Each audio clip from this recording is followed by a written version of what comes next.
बाबा साहब अम्बेडकर की 65वीं पुण्यतिथि है।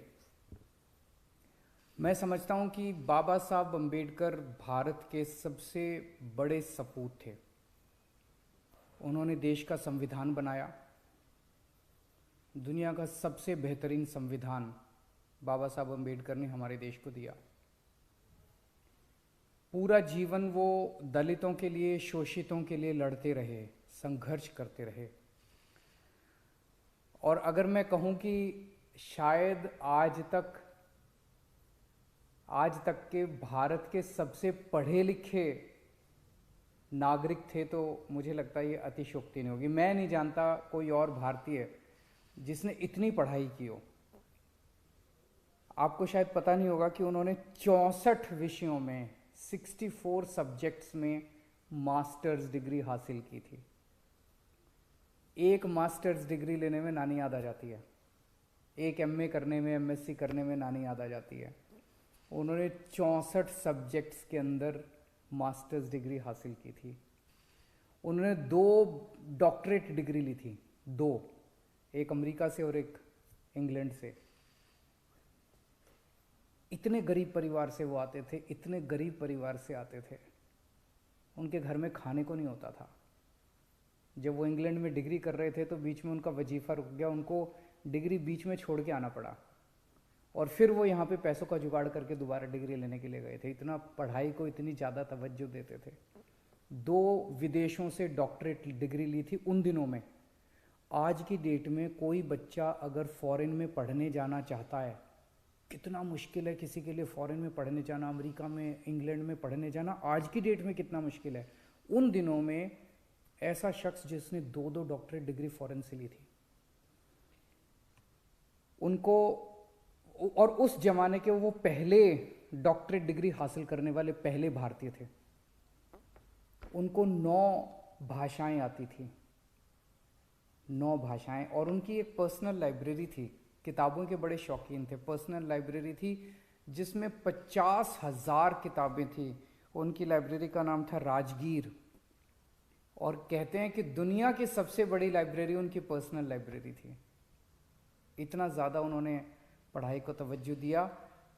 आज वो हमारे बीच में नहीं है, लेकिन भारत नहीं, पूरी दुनिया उनकी कितनी कद्र करती है ये आप इस बात से सोच लीजिए कि लंदन के म्यूजियम में आज कार्ल मार्क्स के बगल में उनकी प्रतिमा लगी हुई है।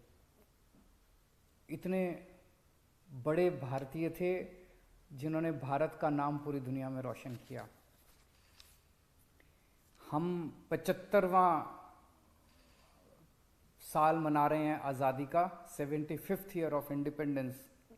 और इस मौके पे मैं एक बहुत बड़ा ऐलान करने जा रहा हूँ कि बाबा साहब अम्बेडकर के जीवन को बच्चे बच्चे तक पहुँचाने के लिए दिल्ली सरकार उनके जीवन पे एक बहुत भव्य नाटक तैयार कर रही है, बहुत बड़े स्केल के ऊपर। जवाहरलाल नेहरू स्टेडियम में दिखाया जाएगा, 5 जनवरी से दिखाया जाएगा। उनके पूरे जीवन के ऊपर होगा, उनके विचारों के ऊपर होगा। इसमें नामचीन लोग इसके साथ जुड़े हुए हैं, इसके डायरेक्शन में, इसके आर्ट डायरेक्शन में, इसके क्रिएटिव में। 100 फुट बड़ा स्टेज बनाया गया है। बहुत ही भव्य नाटक बाबा साहब अम्बेडकर के जीवन पे बनाया जा रहा है। 5 जनवरी को इसकी ये शुरू होगा और 50 शोज इसके कराए जाएंगे। जनता के लिए फ्री होगा, कोई भी आके देख सकता है। अंतर्राष्ट्रीय स्तर का इसका प्रोडक्शन है और शायद भारत देश में पहली कोई सरकार है जो बाबा साहब अम्बेडकर के जीवन को बच्चे बच्चे तक पहुंचाने के लिए इस किस्म का प्रयास कर रही है। बाबा साहब अम्बेडकर का एक सपना था, जो जैसे वो बहुत पढ़े लिखे थे और उनको पढ़ाई की कीमत पता थी। उनका एक सपना था कि भारत के एक एक बच्चे को अच्छी से अच्छी शिक्षा मिलनी चाहिए, चाहे वो कितना भी गरीब क्यों ना हो। मैंने कसम खाई है कि बाबा साहब का सपना मैं पूरा करूंगा। आज 70 साल हो गए आज़ादी के, अभी तक हमारे देश के अंदर गरीबों को अच्छी शिक्षा नहीं मिलती। मैंने कसम खाई है, बाबा तेरा सपना अधूरा केजरीवाल करेगा पूरा। ओमिक्रॉन देश में एंटर कर चुका है। कई जगह से खबर आ रही है कि यहाँ भी ओमिक्रॉन के पेशेंट पाए गए, वहाँ भी पाए गए, दिल्ली के अंदर भी पेशेंट पाए गए। लेकिन मैं सबको कहना चाहता हूँ कि पैनिक करने की कोई ज़रूरत नहीं है, घबराने की कोई ज़रूरत नहीं है। मैं इस पे लगातार नज़र रखे हुए हूँ। मैंने जो पिछले हफ्ते भी रिव्यू मीटिंग ली थी। हर चीज़ की जो ऑक्सीजन है, बेड्स हैं, दवाइयाँ हैं, इक्विपमेंट है, जिस भी चीज़ की ज़रूरत है उन सारी चीज़ों को हम पर्याप्त मात्रा में अवेलेबल कराएंगे। और चिंता ना करें, बस आप अपना काम करते रहें, सोशल डिस्टेंसिंग मेंटेन करें, मास्क पहनना बिल्कुल ना भूलें। मास्क सबसे ज़रूरी है। घर से बाहर निकले तो मास्क पहन के निकलें। नमस्कार।